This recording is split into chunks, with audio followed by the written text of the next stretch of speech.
Hey, there we go. Welcome into the Command Center podcast. I'm Logan Pauls here with Fred Swinens and Tanner Moss. In today's show, we got Jayden Daniels' historic year. Man, he was a special football player. AP, DQ, is it the best pairing since Beathard and Gibbs? We have to think about that. Yeah, let's think about that. That's going to be a tough talk.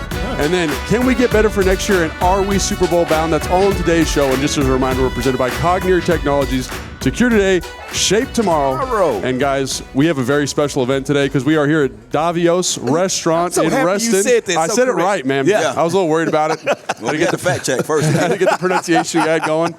So it's good to be here in front of a live audience. Guys, thank you so much for coming out tonight. Really appreciate it. And obviously, we're going to talk Commanders football. Specifically, we'll start off with Jayden Daniels.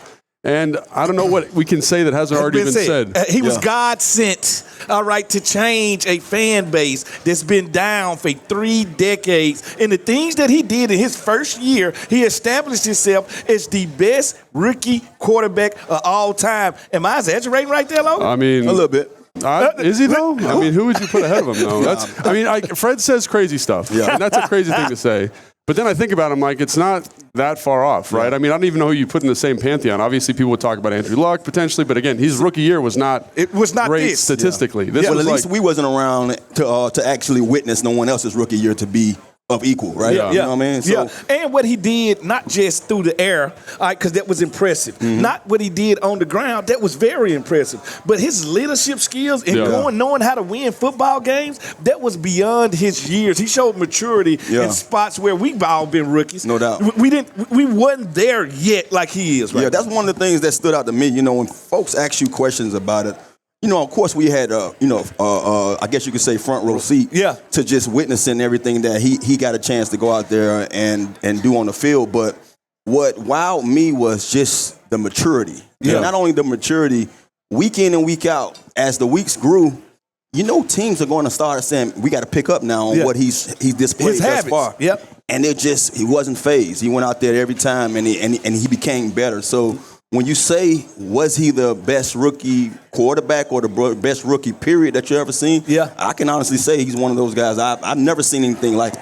Well, I mean, best is irrespective, though. To me, the thing that was most impressive about it, and you guys know because you guys played for a long time, is just like week on week, kind of what you're talking about, Tana? Yeah. The ability to, like, stay in it mentally. Yeah. Like, he just went through this whole offseason process, got drafted, second overall, did the whole thing. Yeah. And then for him to just kind of be that consistent mentally each week. Yeah, I mean, that's maybe the most impressive thing, right? Yeah. I got something that might be even more impressive. The way he consumes success. Yeah. The way that he consumes success and not let it bother him. You wouldn't have known. The great thing about him, I love, emotionally, he's always in the middle. Mm-hmm. It don't matter if he just threw for 400 yards, he just threw 2 interceptions. You would never know. So that maturity, and not just the maturity, but the maturity of learning how to accept success, that really shocked me.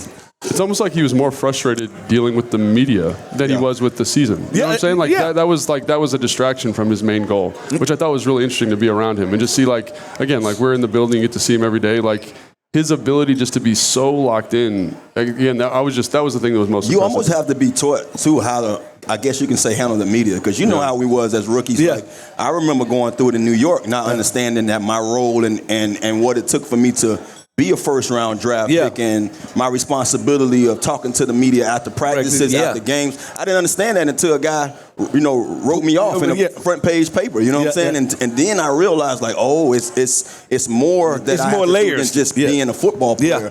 So to have a young guy to come in, you win a Heisman, you go through all that stuff, you go through the draft and everything, then to come in here and not know how big this media is when it comes to this football team, and to have a successful season, I guess you can say he was caught off guard a little bit, but as the season went on, you can see him loosen up a little bit and understand his role was bigger than what he probably expected. Yeah, absolutely. So obviously there's the stuff on the field, but I think like maybe a better thing to talk about is like, when did you know that he was the guy? Like, what was the moment where you're like, this is the dude that is going to be something special? I've got a couple moments in mind, but again, I got a couple too, but I think the one that stood out the most to me was prime time, Monday Night Football in Cincinnati. I mean, you look, it's one thing to say that if you look back, because before every game, you can almost go back to the years and say, well, the Commanders didn't pan out well against this opponent, or when they playing prime. It's always a stat that popped up about stigma. What we did in those years, in the past. Yeah. And so leading up to that week, I heard so much of it, and I was not, I'm a superstitious guy.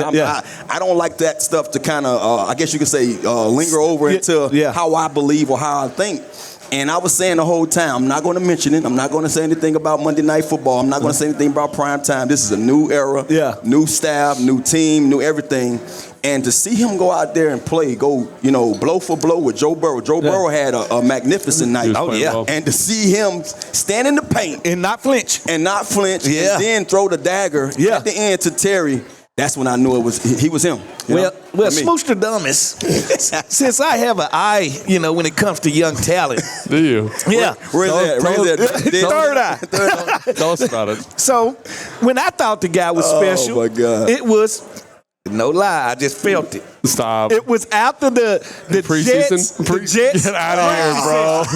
Get out of here. Jets practices. When I see him, the practice, not even the game. You remember the practice? I do remember the practices. I got more from the practices than I did from the game because I'm like, this guy's handling this defense. Like, that has Sauce Gardner, that has the Williams brothers. This guy's not flinching with them because I'm like, all right, if he gonna make mistakes, he's gonna make them at this practice with the Jets. Yeah. Like, they move too fast. This is gonna be a hard. DJ Reed, like, I can keep going on with the talent they have. And when I see him not get flinched, get nervous, have no butterflies, I say, we got us one. Yeah. I was like, we got somebody that has ice water running through their veins. And not only did he make this fan base fall in love with him, he made other fan bases fall in love with him. That's the most unbelievable thing. I'm going to call you a liar. There's no way. You won't be the first person. There's no way. But my dad is a preacher. We don't believe in that. All right? It's a lot of things. Dude.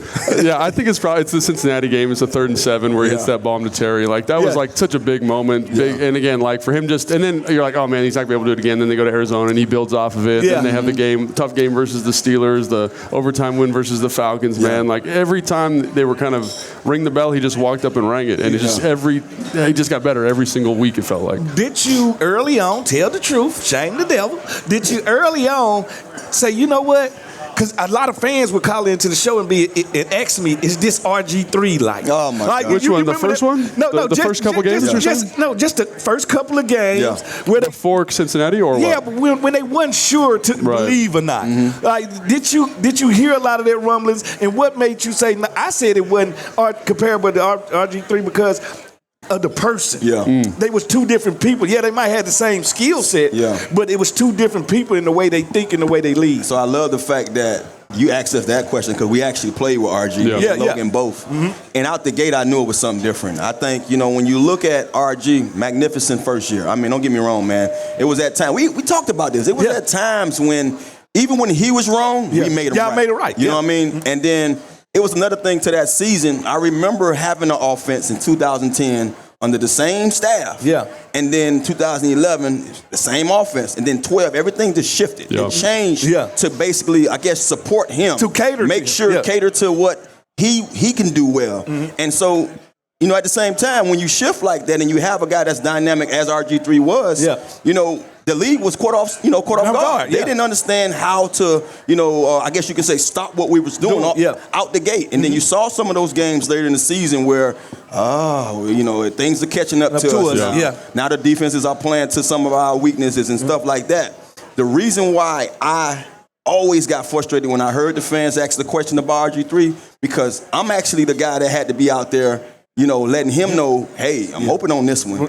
When I'm watching Jaden, I was sitting there saying, oh, he knows it. He's going to the wide receiver. He actually has the answers before he gets out that huddle. You know what I'm saying? And so that's the difference that I saw in a young Jaden and RG3. I saw a guy that can actually dissect the defense in the pocket and not have to worry or use his legs so much. And I think the thing that gets me excited is, producer Jason did a great job of putting this on. Is this his ceiling or can he continue to improve? And I think the thing about him in this year and the difference between him and Robert is it felt like he was propped up by the offense. Yes. And this feels like it's the reverse. It feels like Jaden's propping up the offense. He's reading stuff out. He's making plays. He's being discerning not only when to throw the football, but when to run the football. And that decision-making process tells me that he's playing NFL football. Yeah. You know what I'm saying? He has the opportunity to play NFL football. And I don't want to speak for you guys, but do you think he can continue to still improve? I do, because we still, not, as good as he was this year, he still left some plays on the field. And we know you only get better as you be in this game. Like, if this is a scary fact, fellas. What if I tell y'all this is the worst he's going to be? Well, like, it's a chance this is the worst he could be, Logan. Yeah, absolutely. And we are incredibly excited about Jayden Daniels, obviously, but we're also excited about Adam Peters and everything that he's done for this organization so far. We're going to talk about that when we come back after the break. So, Big 100 listeners, make sure you stay tuned. We're talking to Adam Peters when we come back. Big 100. All right, Big 100 listeners, welcome back to the Command Center podcast, and welcome back to Davios. And guys, thank you so much for joining us here. This is fantastic. Really appreciate it. And I forgot to ask you guys, how do you guys feel here at Davios? How do you guys feel about Jayden Daniels? Yeah, that's what I thought. That's an easy one, right? I'm going to say, let the world hear you. That's an easy one, right? It's been a long time in this city when you had a quarterback that you can lean on like that. People don't like to talk about it, but the quarterback is the most important person on a football team. And I would argue maybe in this case, second most important person. Because the guy that really got this whole party started was Adam Peters, right? Oh. And when you think about him coming in here, right, and everything he was able to do, right? Obviously hiring Dan Quinn, drafting Jayden Daniels, and really just kind of changing the total map and the direction of this franchise. I think we got to give him some credit, and it just seems like such a pivotal cog, in the whole thing. Well, especially with him and DQ being on the same page, that's the thing about Adam Peters. He's the guy that goes to the grocery store to get the groceries, and he has to ask Chef Dan Quinn to cook it up. So I need to be on the same page with what ingredients are you getting for me. And when he looked at our roster, he said, you know what? I need to get better in each and every room. And he did it. Think about it. We had over 80%, almost 80% of these players 86% were new players on this team. And for them to come together in one off season and do the things that they did, you got to give Adam Peters some props for what he did. He put together with this team. No question. But just think about how many years we went without a true GM. That's a great point. And so to finally get one, and of course, nowadays it's a copycat league. So you see other teams are successful. You see the success San Fran and the Ravens every year. Especially when it comes to just making to the to the postseason. Buffalo, all the teams that you see consistently getting to the postseason, and you wondering to yourself, like, what do they have that we don't? We have the players. We probably could juggle here and there, say we have a coach or two. But what was it that we didn't have? And it was a GM. And I think that was so, I guess you could say vital to our success this year, because not only did we get a GM, we brought a guy in here that was young, that had been around the game for a long time. Winning football. Started off from being a scout. He basically had his steps. He been through the whole gauntlet when it comes to what it takes to be in this, the position that he's in now. And he just knew what to do. He knew what to do far as, let me go pick the litter. You know how they say, I'm gonna go out there and get you the groceries, like you always say. I'm gonna get you the groceries. I might not can't tell you how to cook it. It's on you to do that, but I'm gonna get the groceries. And so to say that we had a huge turnover that fast, and every player that he went out there and got was spot on, that was amazing to me as himself. And that's just what it takes, to have a great GM. He showed us what happens when you don't have a GM, because the 3 picks before he get here, they're not on this team. So they go to repercussions of not having a guy with an eye for talent. And not just an eye for talent. What is this guy going to be in 3 years when we develop him eye for talent? And it's not even an eye for talent. It's just the time. It's the time to go through 400 college athletes. It's the time to go through 200 free agents. It's the time to look at all the trades, whose availability, make those phone calls. That's a full-time job, man. And I think not only do you need to have the time and the position to get that done, you have some skill. And I think he's cultivated, like you said, Tana. He was with the New England Patriots. He saw how Bill Belichick did it, right? He went to Denver, saw how Denver did. They won a Super Bowl there. He went to San Francisco. They won a Super Bowl there. So he got to see 3 different Super Bowl winning organizations and how to handle it. And for him to bring that level of experience here, and then the thing that gets me, man, is not only did he do a great job with the team, but every single hire, of the people that are under him in that personnel offense has been outstanding. They've been all-stars. Like Lance Newmark has been a great addition. That's someone he goes out and identifies. And so talent acquisition is a thing on the field, but then building a structure that makes it work is also something that's extremely special. So can we come to agreement that the days of the head coach / GM is over with? I think it's over. I was talking to an agent the other day who represents a bunch of coaches, and he's like, I'm actually actively advising my clients to no longer do that. Because it's just too much time. It's too big of a time commitment. And so obviously the Washington Commanders have had good GMs in the past.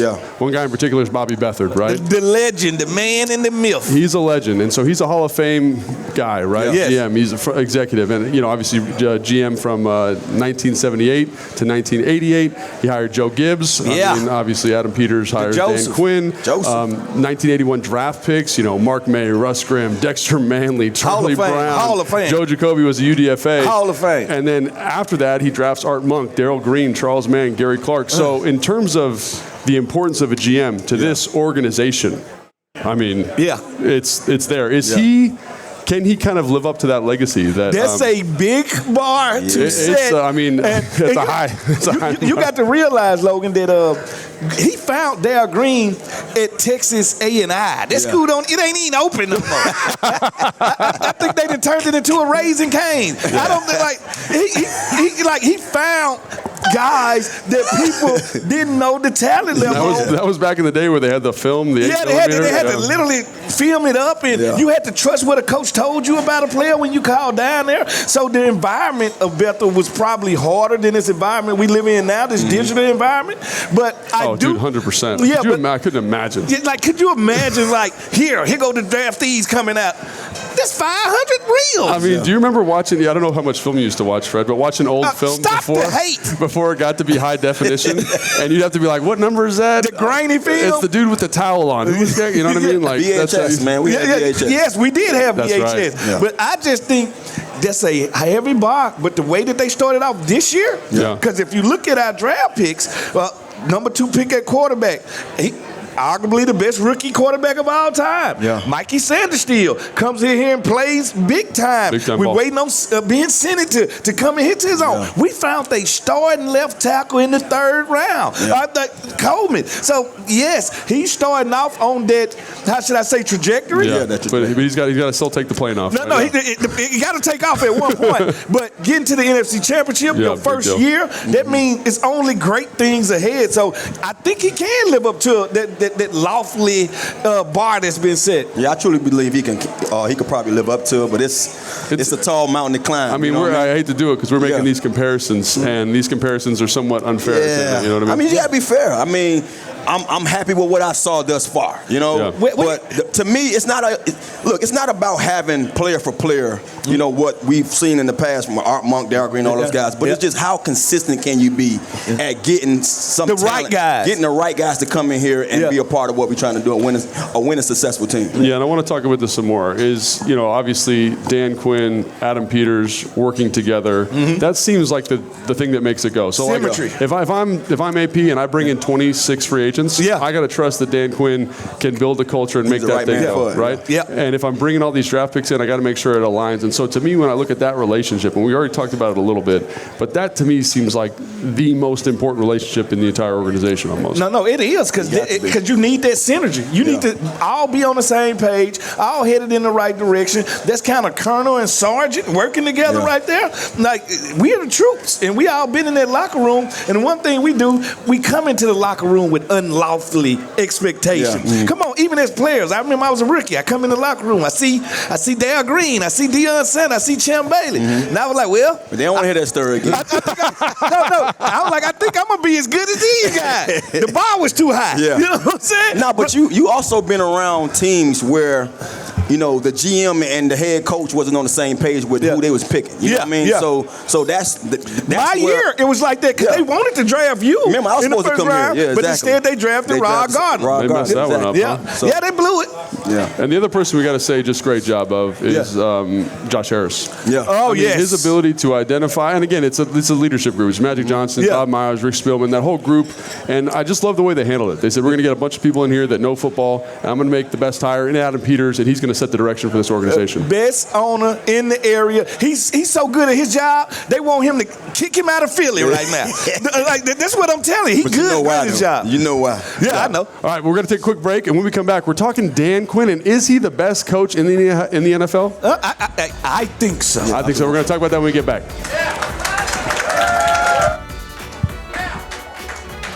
Welcome into the Command Center podcast. Yes, I'm Logan Paulson here with Fred Sweet and Tana Moss. We're in Davios and Reston, and we have the best fans in the league here with us tonight. Doubt. Thank you guys so much for coming out. Yes, they woke up a sleeping giant. It makes tonight very, very special. So we're talking Dan Quinn, right? And, you know, I love his motto, anybody, anytime, anywhere. Anywhere. I mean, Tana, you've had a couple interactions with him, obviously. Like, what makes him, in your estimation, such the right guy for this city, such the right guy for this job? I mean, if you want to speak about the job first, I think being personable as a coach is key. We've been around a lot of coaches that didn't care about what was going on, didn't care about you personally. He understood that, hey, man, I got to bring the best players in here. Sometimes it might kind of, you know, I guess you can say not allow us to have the best relationship because I'm not trying to have a relationship with you. Yeah. But I think that's where most of those guys fail at. You know, you have to understand the talent you bring in and the person. It's one thing, it's the talent and it's the person.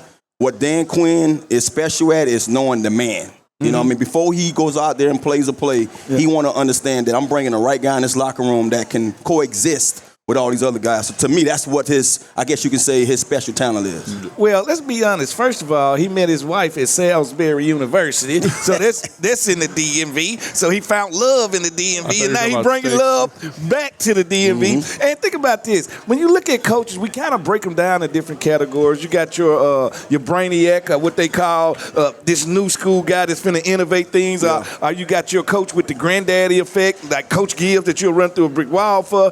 You got your super disciplinarian. I think he's a little bit of all of them. And it allows him to shape and mold cultures. And you can only shape and mold cultures if you can get the masses on your team to believe whatever message that you're trying to get to them. And his personal ability allows them to sit there and say, you know what? I believe in Coach. I'm going to run through a brick wall for Coach. I trust what he's teaching. And he got all 53 guys that believe in that. And Tanner, this is something you talked about when we were talking about the coaching search, you know, all these different candidates. You're like, I want someone who is good at being a head coach, is good at leading men. And I think when you look at Dan, like his career as a head coach is great. You know, gets to a Super Bowl, obviously falls short, but he understands that element of leading and motivating people at the highest of levels. I'm not sure if I mentioned about, you know, that's another part to me that I think that he's, I guess you could say, stellar at, just leading men. Just being one of those guys that, man, he knows how to get into a room. You know how that room is sometimes. You got a bunch of alphas. You got 53 alpha males in here with millions of dollars in their pocket. You got guys that sometimes, like what the coach say, don't even matter. You know what I mean? You got $1 million in your pocket? If you got it in your pocket, sometimes you bring it to work. You don't take but a check. He gambled a lot.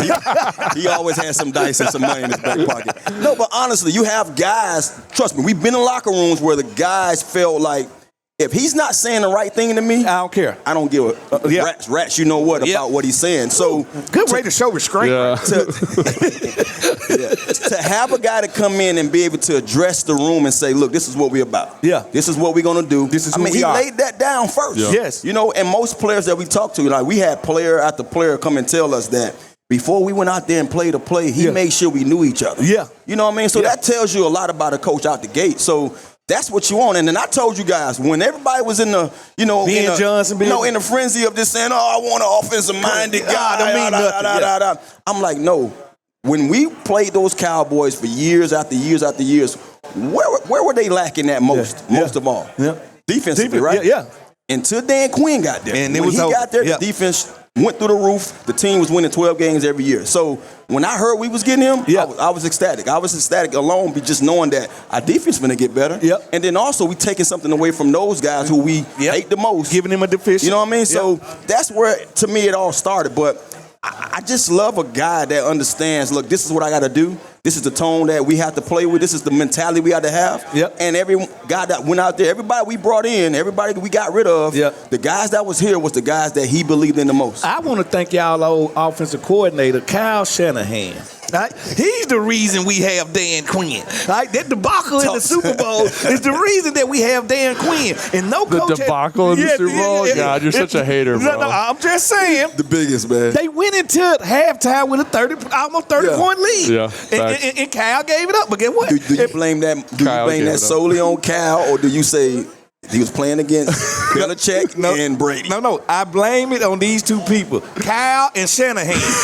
That's who I blame it on. But we need to like that he failed, because no coach has won a Super Bowl in one place and win another place and won one. So by him failing, it kind of let him go, build himself back up, and bring himself here. And what I heard him say in the interview is, every mistake I made at the Atlanta Falcons is, but I'm not going to make those mistakes here. Yeah, and I think that's a great point, Fred, because it brings me to like maybe one of my, obviously the players, the juice, the mentality are all there, but the hiring of his staff, right? Talk about knowing your blind spots, right? You got Cliff Kingsbury, Joe Witt Jr., Larry Izzo, Anthony Lynn, Bobby Ingram, Ryan Kerrigan, and then you've got guys like that are underneath Cliff Kingsbury. And if Kingsbury were to leave, you feel good about him. So talk about a guy that said, hey, man, this is the thing that kind of tripped me up when I was in Atlanta. Like Kyle Shanahan leaving, right? I lost kind of control of the offense. But he's got all these guys, previous staffs that we've covered here. You look at the staff, you're like, man, there's nobody else that I would hire here to be an OC. Here, there's like 4 or 5 guys that have either been an OC before or a head coach. And I say, like, that is the way to troubleshoot an issue and talk about learning from a mistake. That's one of my favorite things about Dan is his ability to continuously learn and get better. Well, just go down the line. Cliff Kingsbury, we just had like 3 people try to come out to him and be their head coach. He said, no, I'm happy. Jedi 5 makes me happy. All right, Joe Witt just took a defense of guys, and they got better each and every week.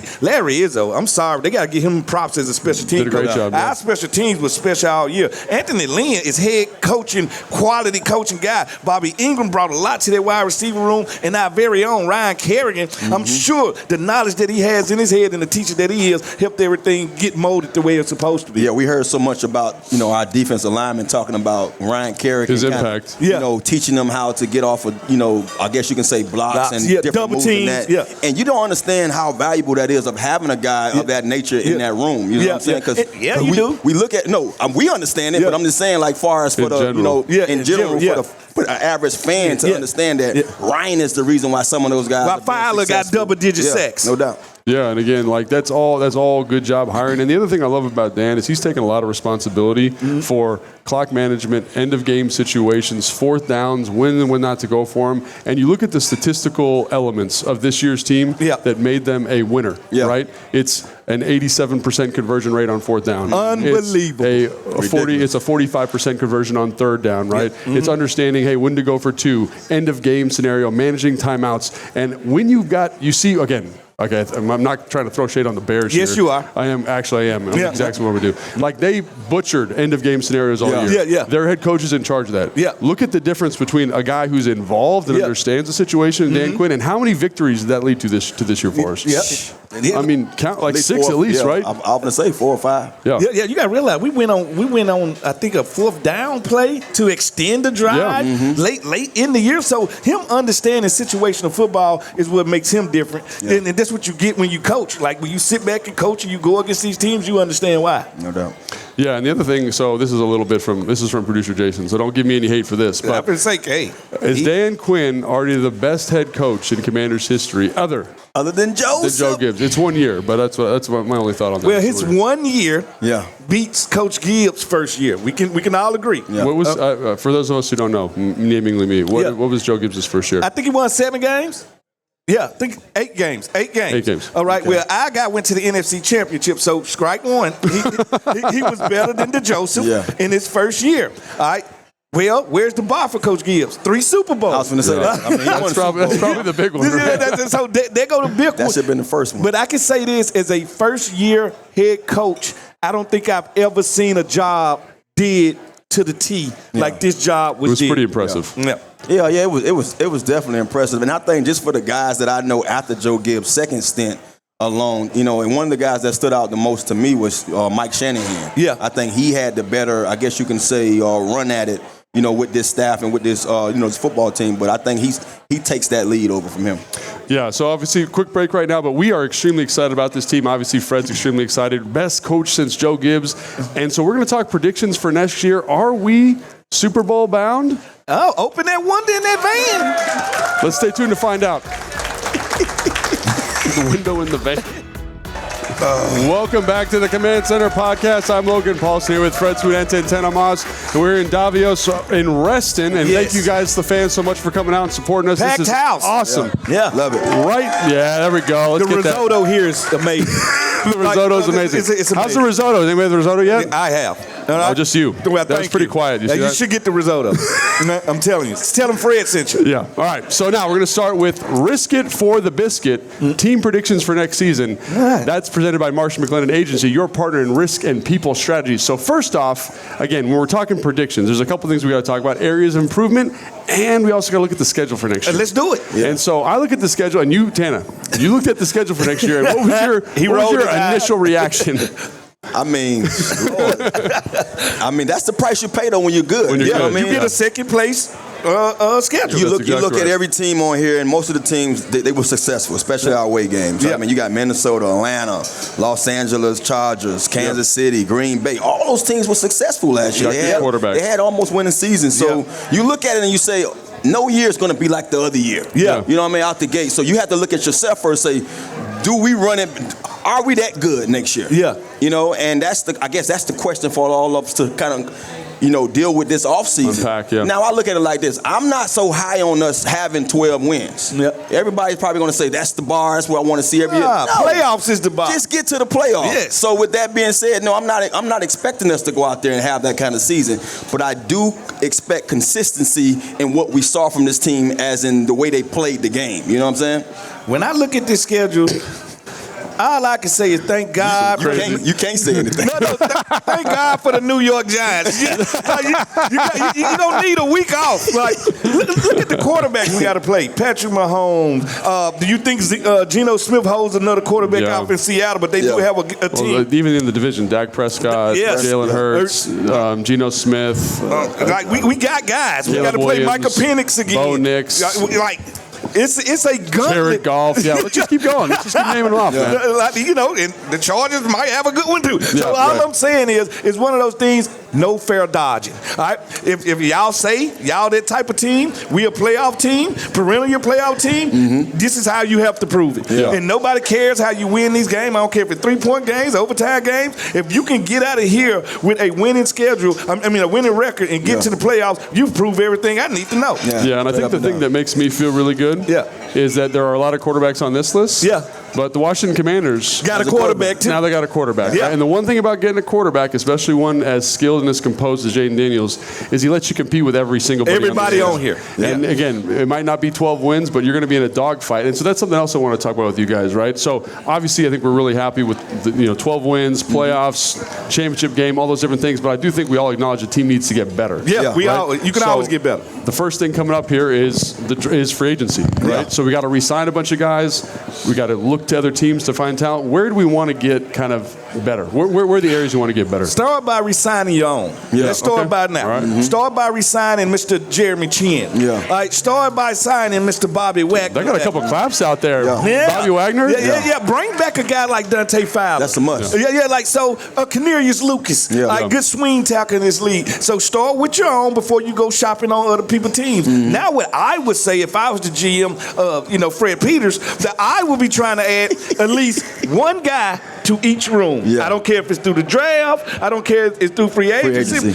Via trade, because there's rumors out there. Myles Garrett. You know what I'm saying? So I want to add at least one person to the room where he had in the pecking order in that room. Will be decided. I don't necessarily have when it comes to just one, when it comes to every, position. But I do believe in the trenches is key. Yeah. I want to see some offensive linemen come in here, defensive linemen come in, because, you hear so much about getting that other skill receiver. Position. You know what I mean? Yeah. And when you have, we just talked about, we have a quarterback. Yeah. When you have a quarterback, the average guy is a great. He's a good player. Let's talk about that. Your average receiver. Yeah. Your average receiver now plays on the level of that consistent number 2 guy. You see what I'm saying? Because your quarterback of force multiply. We had at least 4 number 2 receivers this year. Yeah. You know what I mean? Because Jaden Daniels made those guys that lethal. Yeah. And so when you have a quarterback, you need to protect him more than anything. And then defensively, you need to get after their quarterback. So, and you know what? Our main problem was defensively is stopping the run. Stopping the run. So we able to stop the run better than we did last year, man. I hate to see our opponents this year because if we get better there, if we get better stopping the run and protecting our guy and making sure that we can run every game, man, the sky's the limits for our team. Well, you're right. It all started with the guy that smelled like bacon. All right? When we won the championship here, we had the Hogs on offense. We had Dexter Manley, Charles Mann on the defense. So it starts there. So let me go on talk about the elephant in the room. All right? We talking about trades and drafts and stuff like that. We said we was going to build through the draft. But if the Browns come a ringing the phone and say, what are you willing to give up for a guy like Myles Garrett? Do you pull the trigger or do you say, you know what, I'm just going to go? It depends on the price, man. I'm a big price guy. But I think we're talking about the same thing. Ultimately, we want to get better. I think for one of the things I want to just double click on what Fred said is you want to make sure going into the draft, you have the skeleton, the spine of your team in place. You have enough guys to play a season. And then what Tana's talking about is making sure that we get better from a talent standpoint, right? Where's the young, athletic, up-and-comer that's going to make this roster significantly better? And I think Tana brings up a great point. You both bring up a great point in that the offensive line is critical, and I don't think you need to look any farther than the Kansas City Chiefs as a model. Patrick Mahomes is a special player, Hall of Fame player. Best quarterback in football. He struggles the most when his offensive line struggles the most. Every quarterback does. They've never really had a true one since Tyreek left. Like they make it work with Travis Kelce, but I think that's something that I would look at there is how do we make sure that offensive line, that protection plan is shored up? And this is going to sound like weird coming from an offensive guy, Tana. I don't really care if they can stop the run because if we're scoring a lot of points, all those guys got to do is rush the passer. You're right. Right? Absolutely. Let's get after it, man. Let's get better. But you need to do, I think, because you got to always go with the team, first of all, in your division that just happen to be the Super Bowl champions. How are they built? We're built to combat them. And trench warfare is where they win at trench warfare. All right. So that's going to do it for Risk It for the Biscuit, presented by Marsh McLennan. Thanks, Marsh McLennan, as always. Now let's get into hell yeah or hell nah, and I'm really curious to see what I know Fred's going to say something crazy, what Tana says about this. So has DC arrived as a Super Bowl contender in 2025? Fans, what do you think? We have. I tell them the truth. Fred's a man of the people. No. Speak it with your chest. That's what I'm saying. Like, people called into the show all the time, and they was ashamed to be a winner. Don't be ashamed to be no winner.